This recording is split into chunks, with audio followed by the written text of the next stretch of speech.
Good afternoon, YouTube. Welcome back to my channel. Today we are working in the greenhouse again. I just finished filming a video on Nepenthes potting mixes, and now I'm going to be potting up this Nepenthes hamata.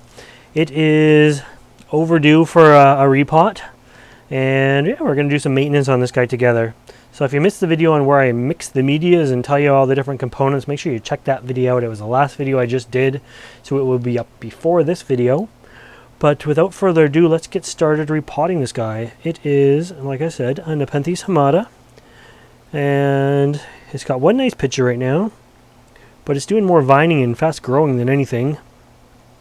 And it's just taken off. You can see like the distance between the nodes has grown exponentially. So once it get growing like this, by the end of the year, it's going to be, I don't know, 4 feet tall probably. So we want to take that into account when we're repotting this guy. And I may just upgrade the pot. That wasn't the plan, but I think that's going to be the plan. So now although you're looking at the plant, I'm looking around the greenhouse for a bigger pot, which I know I have one here somewhere. So you have to pause it later for that. But let's get started. So the first thing I want to do with any Nepenthes when we're going to be repotting this guy, I'm going to have to stake it as well. But we got to clean this up. We have to be able to see what we are looking at. It is a nasty fall day out there. It's raining and dark, so the lighting here is really bad. Sorry about that, but what are you gonna do?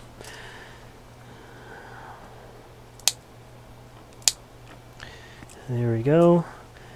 And with less old dried tendrils on there, there's less to actually get in the way, and it's gonna just make it easier. So this has been in here, I put the tag over here, it's been in here for almost 2 years, 04-16, so we're in 02-18. So I like to repot my Nepenthes every 2 years or less, because the media does start to sour, it does start to break down, especially if you're using some fir barks, because it breaks down faster than the pine bark. And I'm sure this one has some pine bark in it, but even if it didn't, it would still be time to repot it. So, no real right or wrong way to do this. Give it a little wiggle, and as long as you're kind of pulling it downwards, it should slide right out. So, it's always interesting to see what I was using that month 2 years ago, sort of thing, to repot these. So there is a different tag. But anyways, it doesn't look too bad. A lot of perlite in the bottom for drainage. And that is all of it there. I am probably going to try my best to remove some of this live moss from the top. The live moss has suffered some heat damage. I see it's the larger species of live moss that don't get me into naming my sphagnum mosses, but it never does well for me in the greenhouse. But hamata roots love live moss, and they will definitely work their way into it. So you have to be very careful when removing live moss, because the roots will be in there, even though it's right at the surface. What tends to happen is all the roots, you can't even see it. Why didn't you tell me you couldn't see it?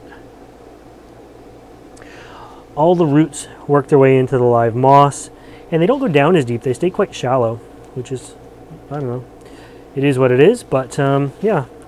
So we'll remove this all, and I'm being super careful. I can see, I don't know if you're going to be able to see in there, but you can see this is like a dreadlock of moss with roots all through it. So we don't want to just rip that off, because that's a major portion of the hamata roots. Work it loose if you can, and if you can't, just leave it. Remember, the media has soured. Now you're not in focus. Why didn't you tell me you weren't in focus? So the media has soured a little bit, I'm sure, and we do want to clean it up the best we can. But yeah, look at that. Most of the roots were up in the live moss. That tells you the importance of live moss. So, it was planted right there. I'm going to plant it about 1/2 inch, 2 centimeters deeper in the pot. The more of this that's buried, these little nodes here will all potentially produce a basil shoot in the future. So you don't want to leave it them too high. Plus, it'll give it a little more support. You don't want to bury it too high up, but I do want to just give it a little bit more in the next pot. So there we go. Not much to Nepenthes roots if you've new to Nepenthes. They're black, they're wiry, they look like they're half dead, but black is good for these guys. So yeah, normally if this hadn't just come nicely apart like this, I would take it over to the sink and gently wash it with water. But I don't think I'm going to do that today. I am just going to move on to finding a bigger pot. Hold on one sec. Okay, oops, I forgot to put the microphone back on. But I'm back. I was actually gone like a few minutes there looking for a bigger pot. I went up in the yard and I got some live sphagnum moss as well. So we should be set for continuing to repot this guy now. Yeah, that's right. It seemed like I was gone for just a second, but I wasn't. So let's get rid of this old media. Throw that in the garbage. Bring back my tray. So I decided to go up one pot size. I'm going to this pot from this pot, only because I know now that this was vining, it is going to get big fast now. So it's always fun when they get to the vining stage. So I am going to, let's see, bring over my media. Now I mixed this up earlier because I've been repotting quite a bit these days. I do most of my repotting in January, February. Plants are still growing pretty slow, but the warm weather is just ahead, so it's kind of a good time to do it. This plant is also going to need to be staked, so I didn't really take that into account. I normally use zap straps for that, but we'll see what I can do. Other people call them zip ties or whatever, but yeah. So I'm going to put a bit of moss in the bottom. See if we can keep this all right. A bit more moss in the bottom. Pack it down a bit.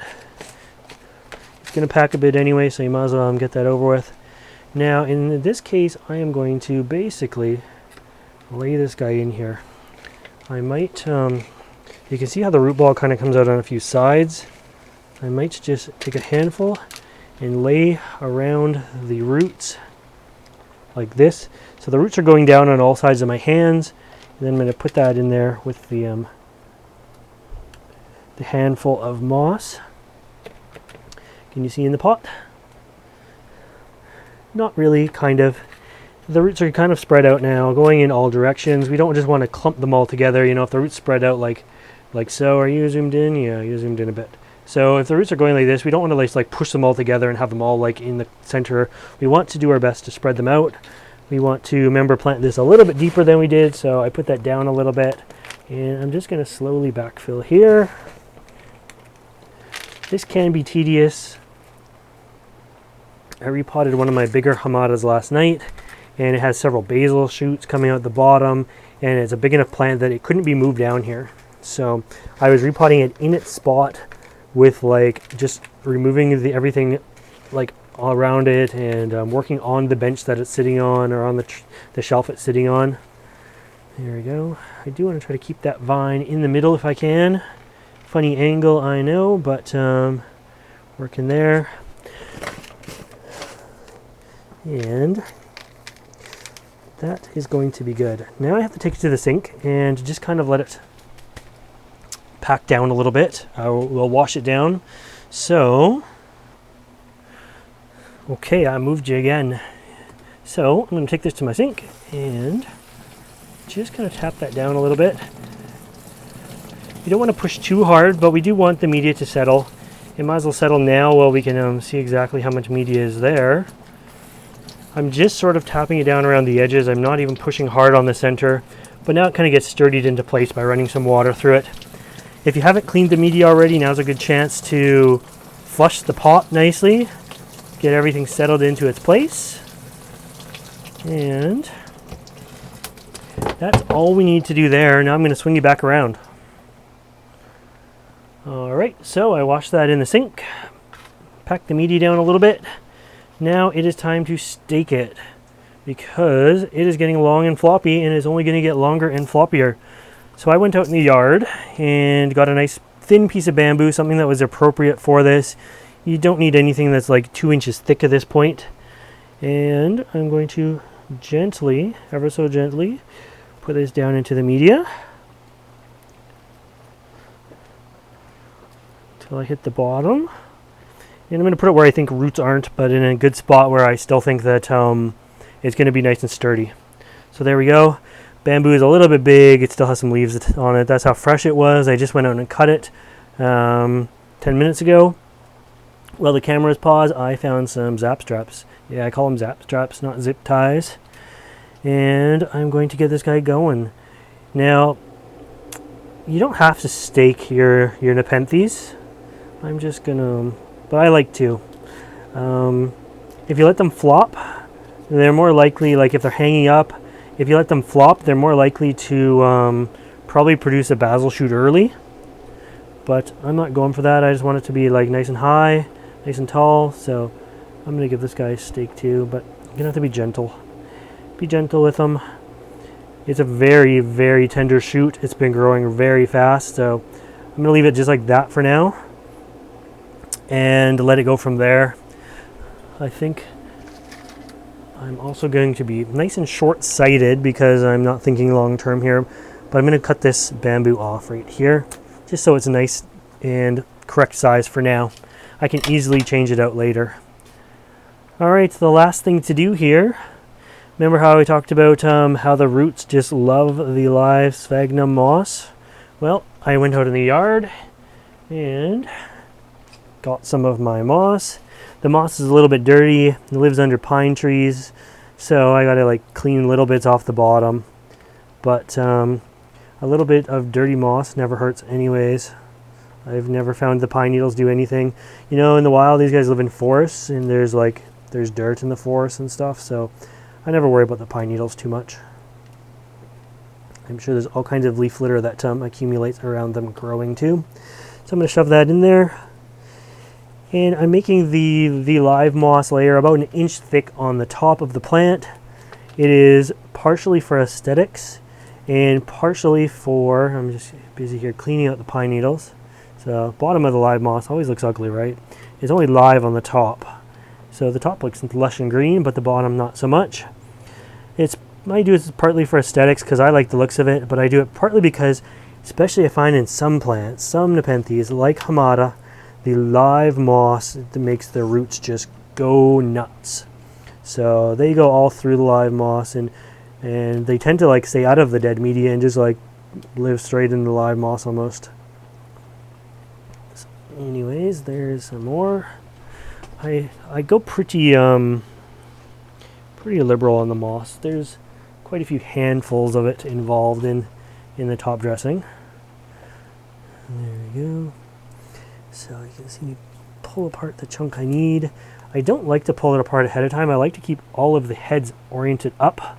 I don't like to throw it all in every which way, but I like to leave it pretty long if I can, so it sinks into the pot pretty deep.